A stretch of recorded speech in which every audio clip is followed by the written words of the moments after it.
नवरात्रि का उपवास और भूखी सास। सास ने पकड़ ली थी नवरात्रि के उपवास रखने की जिद। 9 माताओं के लिए 9 दिन व्रत रखूंगी। मैया की भक्ति में शक्ति है। मैया हमारे परिवार को अपना आशीर्वाद जरूर देंगी।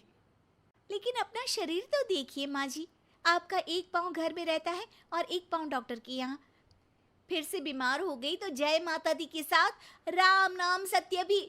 अरे राम राम राम, कैसी बातें कर रही हो बहू। राम नाम सत्य हो मेरे दुश्मनों का।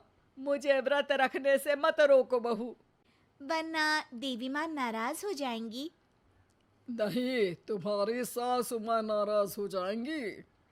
अरे पर माँ, भूखे क्यों रहना है?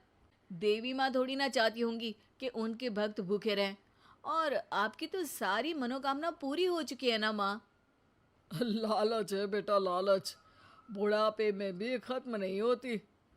अरे तुम चुप करो जी। तुम्हारी भी उम्र है भक्ति भाव करने की। ज्यादा बड़बड़ की ना तो तुमसे भी उपवास रखवा लूंगी। हाँ। अरे रौद्र रूप क्यों धारण कर रही हो मेरी माँ। रख लो व्रत। ठीक है माँ, बस अपनी हेल्थ का ध्यान रखना। अरे उसकी चिंता तुम मत करो बेटा। मैंने टीवी पे देख लिया है कि व्रत में क्या क्या खाने से शरीर में कमजोरी नहीं होती। अच्छा ही है, वरना ऐसा ना हो कि 9 दिन के बाद तुम मैया के द्वार की जगह सीधा हरिद्वार। अरे तुम मुझे हरिद्वार क्यों भेजना चाहते हो? क्योंकि अब तुम्हें मायके तो भेजने से रहा। बाबूजी, क्यों माँ को परेशान करते रहते हो? अच्छा माँ, ये बता दो कि आपको व्रत में खाने के लिए क्या क्या चाहिए होगा। सास के सामने सब हार जाते हैं। माँ के कहे सामान को बेटा लेकर आता है। नवरात्रि का पहला दिन है। नाश्ता कर लो, स्वस्थ रहो, मस्त रहो। मेरा व्रत से ध्यान भंग मत करो। अच्छा ठीक है ठीक है। भूख लगेगी तो मेरी तरफ मत देखना। आई बड़ी। तुम कोई खाना हो जो तुमको देखूंगी, आए बड़े। माँ जी, ये लीजिए आपका फरियाली मिक्सचर। इससे व्रत नहीं टूटेगा। अरे इतना सा? दिन भर भूखी रहने वाली हूँ, थोड़ा तो और ला दे। पर ये सब तो सपोर्ट के लिए होता है ना माँ जी, पेट भर के थोड़ी ना खाना होता है। करवा चौथ का व्रत नहीं रख रही हूँ जो कुछ ना खाऊं पीऊं। हाँ यार, ये तो मैंने सोचा ही नहीं। तुम इतने सारे व्रत रखती हो तो मेरे लिए करवा चौथ का व्रत क्यों नहीं रखती? अरे जुबान पे तुम्हारा नाम न रखूं, व्रत क्या खाक रखूंगी तुम्हारे लिए। माँ के कहने पर बहू और भी फरियाली ले आती है, जिसे खाकर माँ डकार मारती है। इतनी जोर से डकारोगी तो दुर्गा मैया भी डर जाएंगी। तुमने तो उनके शेर से भी तेज आवाज निकाल दी। अरे शेर के जैसा पंजाबी मारती हूं मैं, देखना चाहोगे? तुम्हें पता है ना, व्रत रखते समय हिंसा वाली बातों से, विचारों से और बुरी चीजों से दूर रहना चाहिए। सही कहा। बुरी चीजों से दूर रहना चाहिए। इसीलिए तो तुमसे दूर जा रही हूँ, दूसरे कमरे में।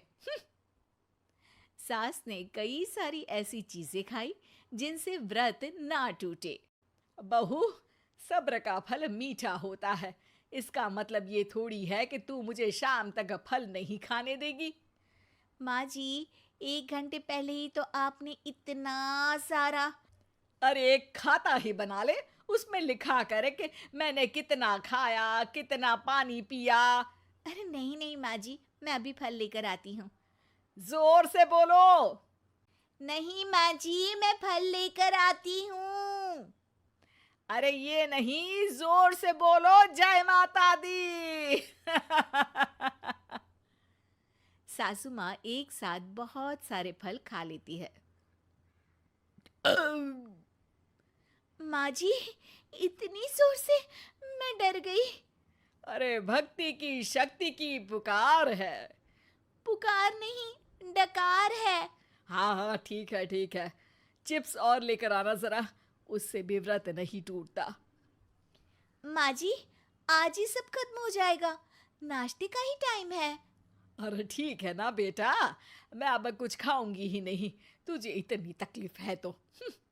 नहीं नहीं माँ जी, मेरा मतलब था कि उपवास में सिर्फ इतना खाना चाहिए जितना शरीर के लिए सही रहे।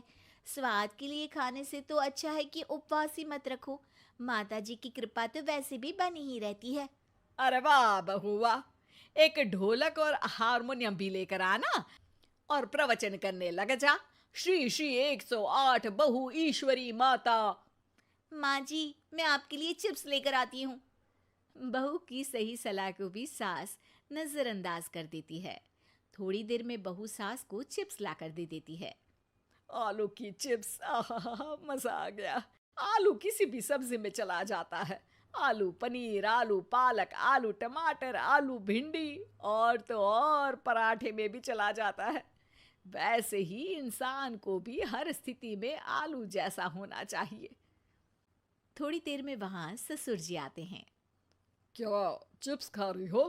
अरे नहीं जी, दिख तो चिप्स ही रही है। अरे तो पूछ क्यों रहे हो? अरे गुस्सा क्यों हो रही हो? उपवास में गुस्सा नहीं करना चाहिए। और ऐसा तो है नहीं कि सिर्फ तुम उपवास करती हो, हमने भी तो किया होगा कभी। नहीं जी नहीं, तुम तो कर ही नहीं सकते। तुम उपवास में भी भेजा खाओगे और भेजा खाने से उपवास टूट जाता है। अच्छा थोड़ी सी चिप्स मुझे दे दो, मन ललचा रहा है। नहीं, उपवास के लिए है। तुम अपना खाना खा लेना जो भी बने। पूरा दिन सास कुछ ना कुछ खाती रहती है। जैसे ही रात होती है, अब बस उपवास हो गया, अब मैं खाना खाऊंगी। जो दिन भर से खा रही थी उसको क्या बोलते हैं? बाबूजी क्यों माँ को परेशान करते रहते हो? अरे लड़के, तेरी माँ दिन भर से इतना खा चुकी है कि देश में भूखमरी की समस्या इसी की वजह से बढ़ रही है। और खाने की दिक्कत नहीं है, कितना भी खाए लेकिन सेहत इधर उधर होती रहती है। कुछ ऊपर नीचे हो गया तो तेरी माँ खाने के बाद हाथ धोएगी और तू अपनी माँ से हाथ धो बैठेगा। अरे इत्तू सा तो खाया था, उपवास भी ना तोड़ू क्या? ठीक है, नहीं खा रही बस। अरे बहू तुम ही बताओ, ये इत्तू सा मतलब कितना खाया है इसने? ना जी ना, मैं कुछ नहीं बोलूंगी। खाना दे रहे हो या नहीं, या 9 दिन बिना जल के उपवास रख लूं? देने के लिए धमकी अच्छी है, सुनने में भी डरावनी लग रही है। पर जैसे तुम्हारी जुबान में स्वाद का खून लगा है ना, तुम भूखी नहीं रह पाओगी। मैं कसम खाती हूँ जी। अरे देखो, कसम भी खाओगी तुम। अरे कुछ और दे दो इसको खाने को। ये ले, दाल चावल खा ले बस। डॉक्टर भी कहते थे कि माँ को आए दिन पेट से जुड़ी समस्या रहती है। बस इसी के लिए घर वाले पहले उन्हें उपवास नहीं करने दे रहे थे, लेकिन जब उपवास करने दिया तो माँ ने इतना फरियाली खाया कि घर वालों की चिंता बढ़ा दी। और जैसा कि घर वालों को डर था, अगले दिन उनकी तबीयत खराब भी हो गई। डॉक्टर को बुलाना पड़ा। अरे जितनी बार आप बीमार होते हो उस हिसाब से तो मुझे एक क्लिनिक आपके घर में ही खोल लेना चाहिए। या फिर क्लिनिक में ही इनका एक अलग कमरा बनवा देते हैं डॉक्टर साहब। बाबूजी, पिताजी, मेरे जनक, क्यों हमेशा मजाक करते रहते हो? डॉक्टर साहब, माँ का पेट खराब है। क्या खाया था? जो मिला जो दिखा सब कुछ। अरे बस भी करो जी। बस तो तुमको करना था खाते वक्त। देखिए, खाना अच्छी बात है और उपवास भी आदमी को रखते रहना चाहिए, लेकिन तब जब शरीर लायक हो। पहले दिन ही बीमार हो गई तो 8 दिन कैसे होगा? आप व्रत मत रखो और खाने पीने पे ध्यान दो। मैं गोलियां दे रहा हूँ। आप भी कुछ खाने को ही दे रहे हो? हाँ, इससे जल्दी ठीक हो जाएंगी, समझ गई हैं आप? अब तो ठीक ही होना है ना मुझे। जोर से बोलो। जय माता दी। जय माता दी। जय माता दी।